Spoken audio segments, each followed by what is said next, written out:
Assalamualaikum warahmatullahi wabarakatuh.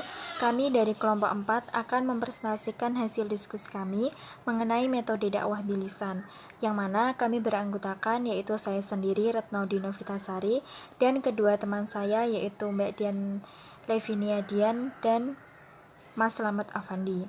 Yang pertama, kita membahas tentang pengertian metode dakwah bilisan. Metode dakwah berasal dari dua kata, yaitu metode dan dakwah, di mana metode dari segi bahasa berasal dari dua kata, yaitu meta, yaitu melalui, atau hodos, yaitu jalan atau cara. Dapat juga diartikan sebagai cara atau jalan yang harus dilalui untuk mencapai suatu tujuan. Sedangkan ditinjau dari aspek etimologi atau asal kata dakwah berasal dari bahasa Arab yang berarti panggilan, ajakan, atau seruan. Sehingga jika digabungkan, metode dakwah adalah jalan atau cara yang dipakai oleh juru dakwah untuk menyampaikan materi dakwah Islam. Sedangkan metode dakwah bilisan adalah suatu cara untuk mengajak kepada kebaikan, amar ma'ruf nahi mungkar, dan mencegah kemungkaran melalui seorang dai dengan menggunakan lisannya, seperti ceramah, khutbah, dan lainnya. Kemudian yang kedua yaitu macam-macam metode dakwah bilisan. Yang pertama yaitu qaulan baligho, yaitu perkataan yang membekas pada jiwa. Ungkapan qaulan baligho dalam Al-Quran disebut sebanyak 1 kali, yaitu pada Quran surat An-Nisa ayat 63, yang mana artinya yaitu mereka itu adalah orang-orang yang Allah mengetahui apa yang di dalam hati mereka.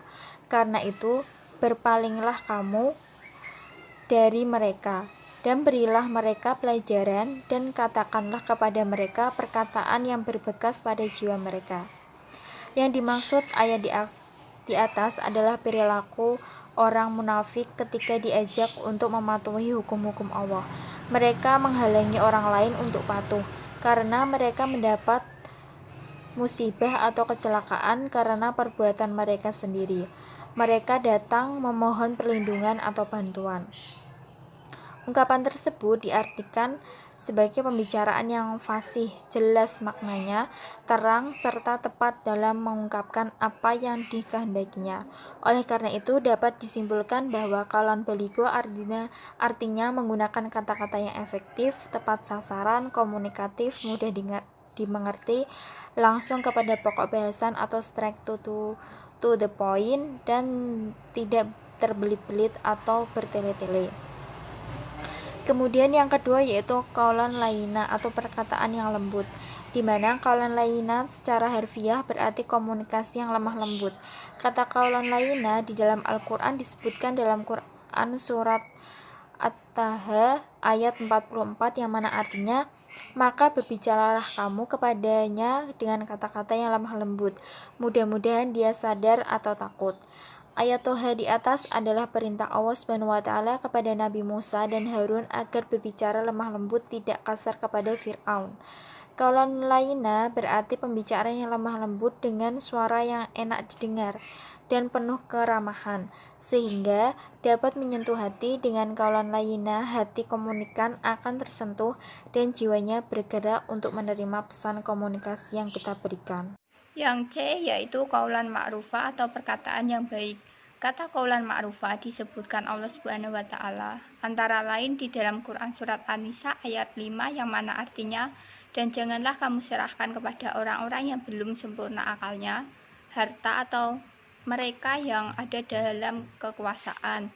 Kamu yang dijadikan Allah sebagai pokok kehidupan, berilah mereka belanja dan pakaian atau dari hasil harta itu, dan ucapkanlah kepada mereka perkataan yang baik. Quran surat An-Nisa ayat 5. Qaulan ma'rufah artinya perkataan yang baik, ungkapan yang pantas, santun, menggunakan sindiran atau yang tidak kasar, dan tidak menyakitkan atau menyinggung perasaan. Qaulan ma'rufah juga bermakna pembicaraan yang bermanfaat dan menimbulkan kebaikan atau nasihat yang baik. Perkataan yang baik itu adalah perkataan yang menimbulkan rasa tentram dan damai bagi orang-orang yang mendengarkannya, baik pada saat berkomunikasi antara seseorang dengan orang lain maupun pada saat berkomunikasi dengan banyak orang. Yang D, qaulan maisura atau perkataan yang ringan. Qaulan maysura disebutkan dalam Quran surat Al-Isra ayat 28 yang mana artinya, dan jika engkau berpaling dari mereka untuk memperoleh rahmat dari Tuhanmu yang engkau harapkan, maka katakanlah kepada mereka ucapan yang pantas. Quran surat Al-Isra ayat 28. Qaulan maysura artinya perkataan yang mudah diterima, ringan, yang pantas dan tidak berliku-liku. Dakwah dengan qaulan maysura artinya pesan yang disampaikan itu sederhana, mudah dimengerti dan dapat dipahami secara spontan tanpa harus berpikir dua kali. Yang qaulan karima atau perkataan yang mulia. Kata qaulan karima di dalam Al-Quran disebutkan dalam surat Al-Isra ayat 23 yang mana artinya, dari Tuhanmu telah memerintahkan agar kamu jangan menyembah selain Dia dan hendaklah berbuat baik pada ibu bapak. Jika salah seorang di antara keduanya atau kedua-duanya sampai berusia lanjut dalam pemeliharaanmu, maka sekali-kali janganlah engkau mengatakan kepada keduanya perkataan dan janganlah engkau membentak keduanya, dan ucapkanlah kepada keduanya perkataan yang mulia. Quran surat Al-Isra ayat 23.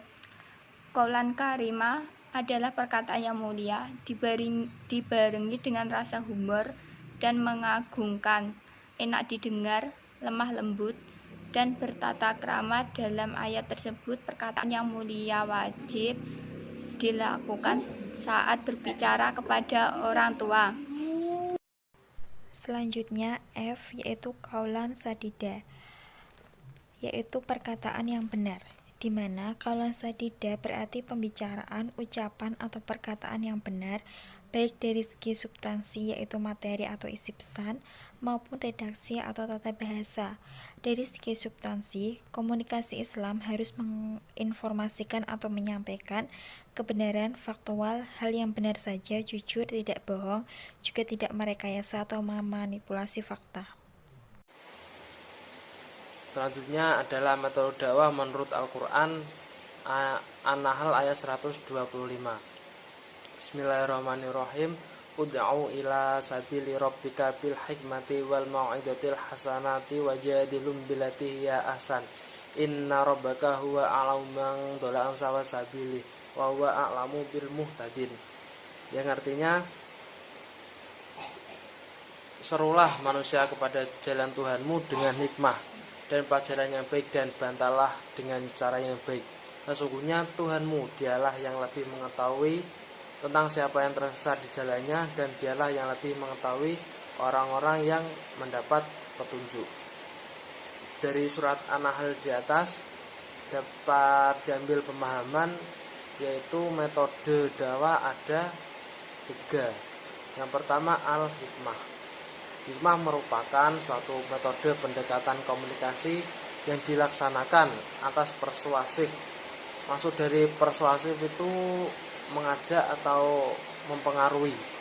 Karena dakwah bertumbuh pada human oriented, yaitu manusia yang dipengaruhi tadi, maka konsekuensinya logisnya adalah pengakuan dan penghargaan pada hak-hak yang bersifat, agar fungsi dakwah yang utama itu bersifat informatif. Kedua, al-mau'idhah hasanah. Al-mau'idhah sering ya kita dengar mau'idhah hasanah, yaitu ceramah, yaitu berupa petunjuk ke arah kebaikan dengan bahasa yang baik, yaitu cara mengajak si dai, mengajak si mat'u itu ya dengan cara ngomongnya, dengan isi ceramahnya, yaitu tinggal sasarannya bisa diterima dan berkenan di hati si mat'u, si yang pendengar atau audiens. Terus selanjutnya yaitu al-mujaladah billati hiya ahsan. Itu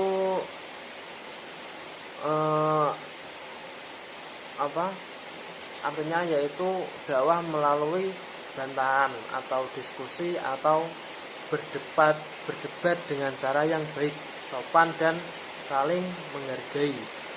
Kelebihan metode dakwah bilisan atau keunggulannya, keistimewaannya. Yang pertama, dalam waktu yang singkat si dai itu bahan atau ceramah yang disampaikan itu bisa sebanyak-banyaknya.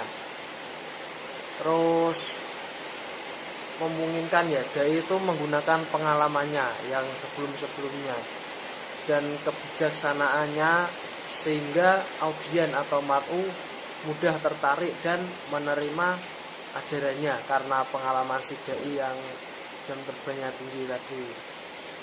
Terus ketiga, dai lebih menguasai mat'unya. Dai itu bisa masuk di mat'unya karena ya sudah berpengalaman tadi, tinggal gimana caranya menempatkan sasarannya itu. Jika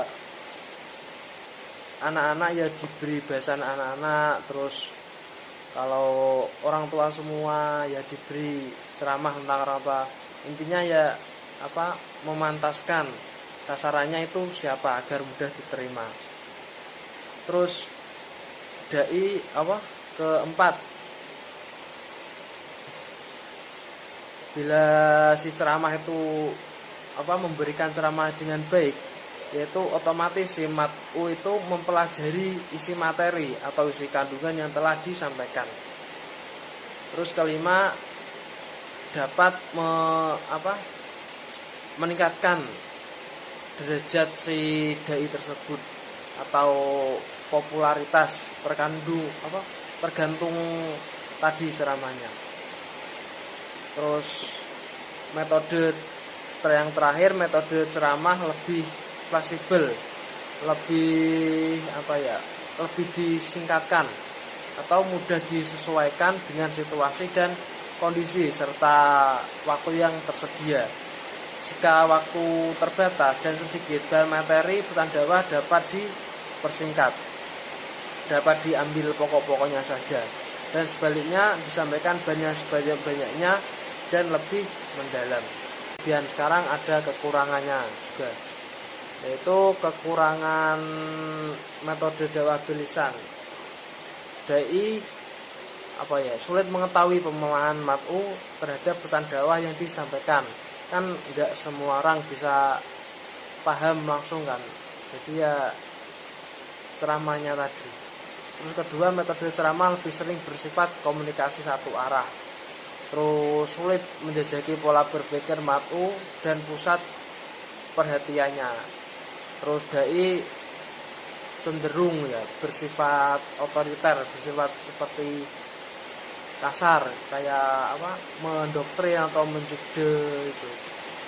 Terus selanjutnya, apabila dai tidak dapat menguasai keadaan dan kondisi saat ceramah, biasanya ceramah akan sedikit membosankan. Namun bila terlalu berlebihan tangi dakwah, dikhawatirkan inti dari isi ceramah menjadi kabur dan dangkal. Jadi ya kembali lagi tinggal si dai-nya menempatkan ceramahnya itu gimana, terus sasarannya itu siapa. Tinggal pinter-pinternya si dai karena pengalamannya tadi. Ya, cukup sekian dari saya. Assalamualaikum warahmatullahi wabarakatuh.